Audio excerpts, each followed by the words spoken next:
ডাইনির একটি আম গাছ আছে। সেই গাছে অনেক আম হয়েছে। তখন ওই দিকে আসছিল একটি টুনি পাখি। টুনি পাখি ওই গাছের আমগুলোকে দেখে সে সেখানে চলে যায় আর গিয়ে আম পাড়তে লাগে।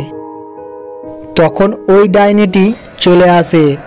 এসে ডাইনিটি টুনিকে দড়িতে বেঁধে গাছের ডালে ঝুলিয়ে দিয়ে মারতে থাকে আর বলে, আমার গাছে আম পাড়ছিস?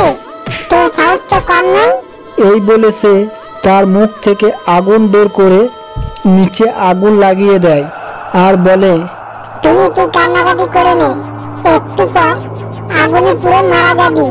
এই বলে ডাইনিটি সেখান থেকে চলে যায়। তখন ওই দিকে আসছিল টুনির বন্ধু টিয়া। টিয়া সেটা দেখে তাড়াতাড়ি কোনো রকমে গাছের ডাল থেকে দড়িটা খুলে দেয় আর টুনি লাফিয়ে সরে যায়। আর তখন টিয়ার পাটা ফসকে যায় আর টিয়া সেই আগুনে পড়ে যায় আর সে সেখানে পুড়ে মারা যায়।